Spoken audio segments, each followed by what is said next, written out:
I will not have him.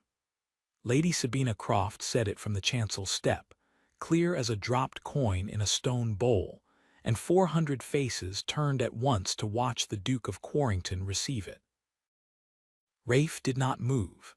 He had learned, in 39 years of being looked at, that stillness was the only armor a man could wear in public without appearing to wear it. The bishop's hands hovered over the open book. Somewhere behind him, a woman laughed and turned it into a cough. "You need not look so wounded, Your Grace," Sabina went on, and she was enjoying it. He could see the pink pleasure of it climbing her throat above the pearls. "You never once asked me a question you did not already know the answer to. I would sooner be a poor man's wife than a monument's." "Then you had better go," Rafe said. He heard his own voice come out level and cold, which was unfortunate, because it was the very thing she had accused him of. Sabina gathered her train, took the arm of Mr. Aubrey Finch, who had the decency to look terrified, and went down the aisle at a pace just slow enough to be admired. The church did not empty. That was the cruelty of it. Every soul in it stayed to see what the Iron Duke of Quarrington would do with his face, and every soul had turned in the pew to get a better view. Silk rustled. Fans opened. His aunt, Lady Ophelia, made a low sound of pure fury 3 feet to his left. Rafe looked for something to fasten his eyes upon that was not a person, and failed. And so he looked at the persons, one after another, all the way to the back of the nave, the way a man might walk a burning field to prove it could be walked. And at the very back, beside the font, one woman was facing the front. Everyone else had turned. She had not.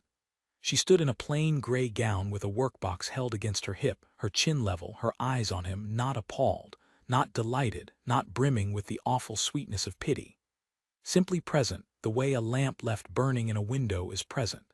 When the lady beside her whispered something behind a fan, the woman in gray said, quite audibly, "It is a poor sort of person who laughs in a church," and the fan snapped shut. Rafe began to walk. He was aware of the sound his boots made on the flags, and of the bishop calling after him about the register, and of Lady Ophelia hissing his name.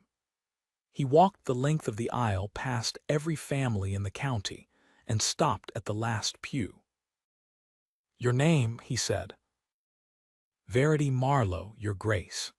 She curtsied, but not low and not long. Up close he could see that her fingertips were shining, the particular gloss that comes of pushing a needle for years, and that she had a paper of pins tucked into her cuff. "Why are you here?" "I made the gown." She said it without a tremor. "I wish to see it walk. One does not often get to see one's work in a church." "You did not laugh." "No." Everyone laughed. "Not everyone," Miss Marlowe said, "but I grant you it was loud." Rafe felt something move in his chest that he could not name and did not care for, and so he did the only thing left to him. He offered her his arm. She looked at it. She looked at the 400 faces now craned entirely round in their pews, and the porch beyond, where the sun stood in the open door full of dust. "They will talk of me," she said.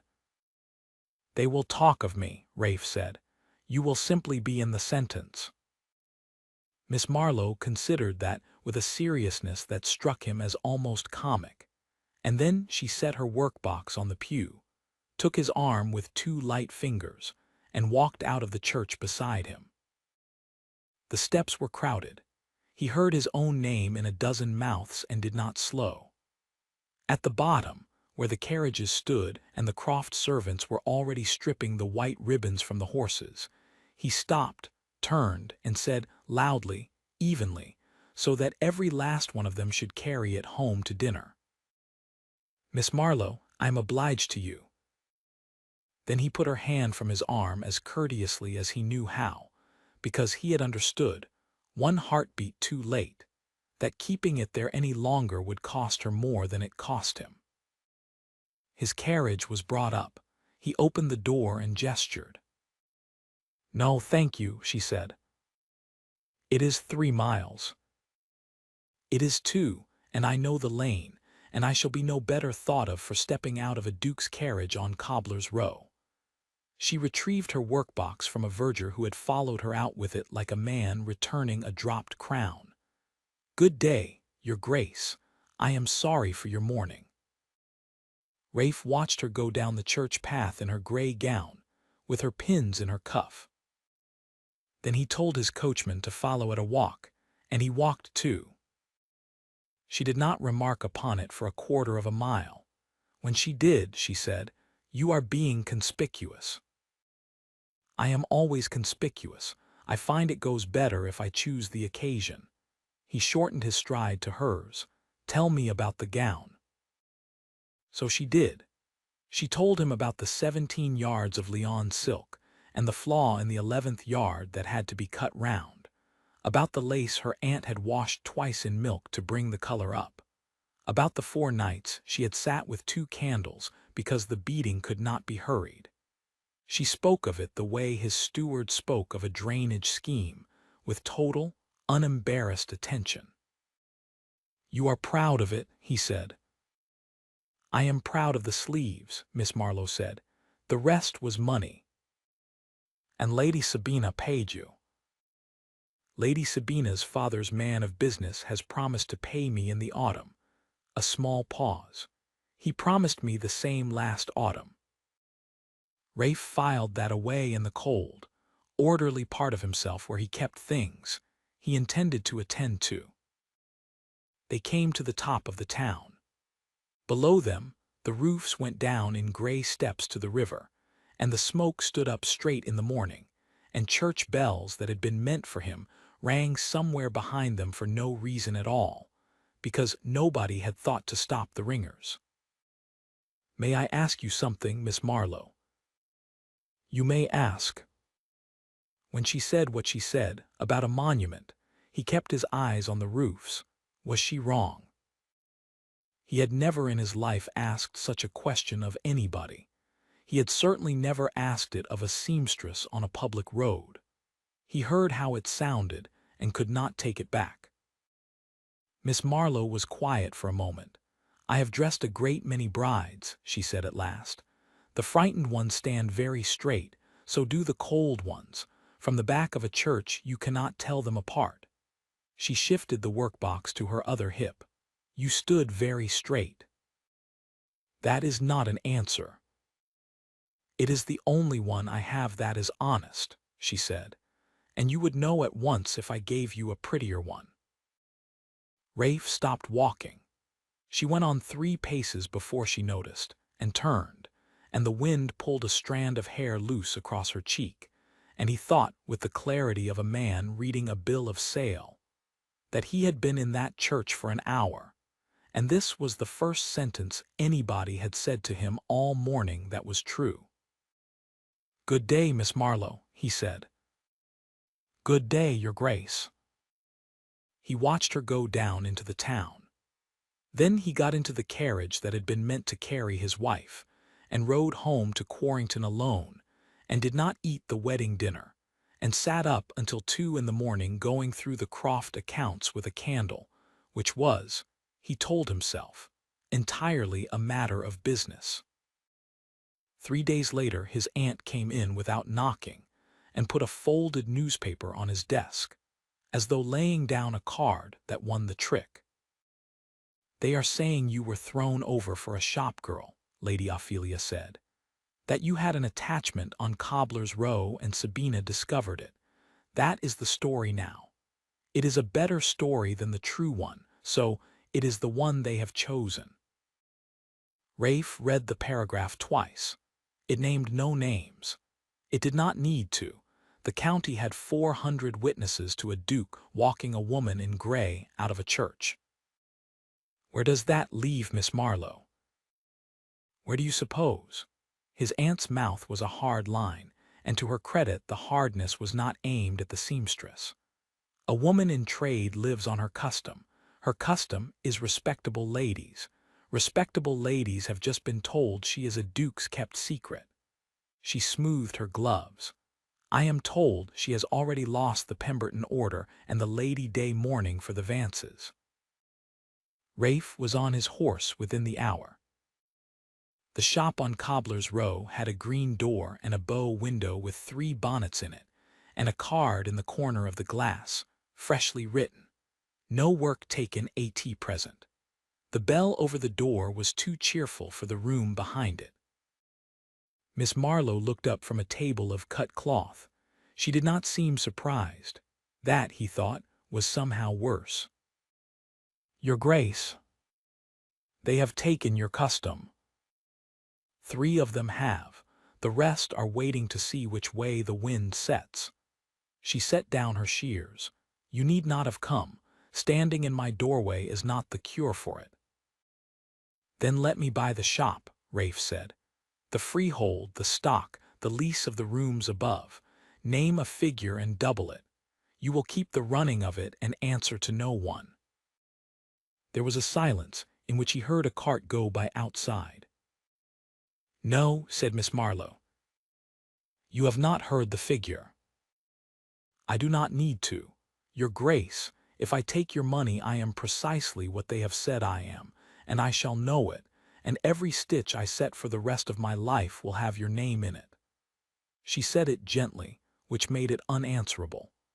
I will not be paid for standing still in a church. Rafe looked at the bolts of cloth, and the 2 candles in the tin holders, and the mended cuff of her sleeve, and understood that he was being refused by a woman who could not afford to refuse him, and that she would go hungry to keep the refusal. Then I will not offer you money, he said. I will offer you work. She narrowed her eyes. Quarrington keeps 91 servants and 400 tenants. Every autumn my housekeeper orders cloth, and every autumn she is cheated in Bath by a man with a warehouse and a false yardstick. He drew off his gloves, because it seemed necessary to be doing something with his hands. Livery for 91. Winter cloaks for the school and the almshouse.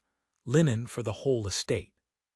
You will take the order, you will take the profit, and you will earn every penny of it, and you may put a bill in my hand that makes me wince. That is not charity, Miss Marlowe. That is a contract, and I warn you I am very hard about contracts. Miss Marlowe stood quite still. Then she picked up a pencil. 91, she said. Do the grooms take the same cloth as the footmen? I have not the faintest idea.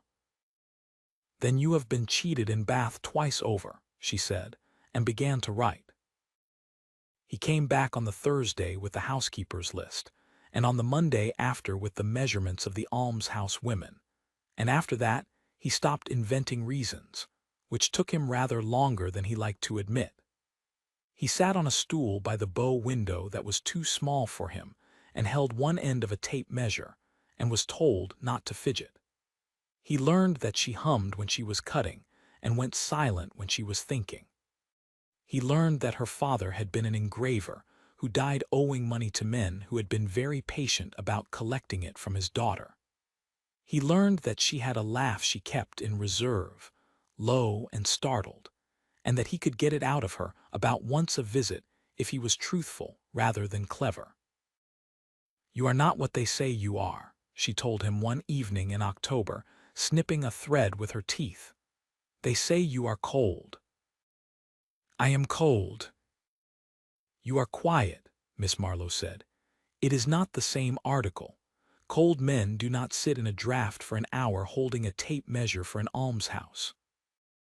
Rafe discovered that he could not answer her, and that his heart was going like a green boy's, and that he was 39 years old, and had somehow never before been in a room where he was simply liked. In November, Lady Sabina came back. Mr. Finch had proved to have expectations rather than an income, and the elopement had thinned into a quarrel, and then into nothing. Rafe was told she was in the small drawing-room, and he found her there with her bonnet still on, arranging her face into penitence. "You must be laughing at me," she said.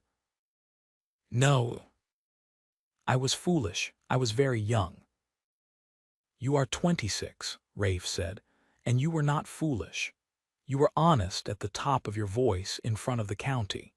It was the single kindest thing you ever did me, and I have thought so for some months now." Sabina's chin came up. "Because of her." "Because of her. You cannot mean to marry a dressmaker." "I mean," said Rafe, "to ask a dressmaker whether she will have me, which is a different and far more frightening sentence." He rang for her carriage.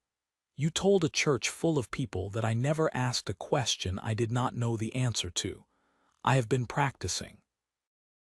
He rode to Cobbler's Row in the dark, with the frost coming down. She was at the table with the 2 candles, sewing the last of the almshouse cloaks. When she saw his face, she put the needle in the pincushion very carefully, as though it might matter later that she had not lost it. "Miss Marlowe," Rafe said, "Verity, I am going to say this badly." "You generally do," she said, "and I generally prefer it. I have a name that will be talked about, an aunt who will be difficult for a year and devoted for 30, and no notion whatever of how to be married." His voice was not steady. He let it not be steady. "I have been jilted in public, and I have never once minded it since the moment I looked down that aisle and saw one person in 400 facing the front. I do not want a duchess. I want the woman who told me the truth on a public road, when a lie would have been easier and safer and better for her. Will you have me?" The candles guttered. Verity Marlowe stood and crossed the little room and set her shining fingertips against his jaw as if taking a measurement she meant to keep. "You are trembling," she said, wondering. "Yes, Your Grace." "Rafe." "Rafe," she said at once, testing the fit of it, and then she smiled, and it was the low, startled laugh at last, and she said, "Yes, of course, yes. I have been letting out the seams of my gray silk since September, and I should like to know what I imagined I was doing." They were married in that same church in the last week of Advent, before the same 400 faces, and if any of them turned in the pews to whisper, Rafe did not notice, because he was watching a woman come up the aisle in gray silk remade with sleeves she was proud of. She had made every stitch of it herself. She had told him the bill would make him wince, and she had sent it, and he had it still, folded in the drawer where he kept the things he intended to keep for life. At the top of the aisle, she took his hand before the bishop asked her to. "Straight-backed," she murmured, "frightened or cold?"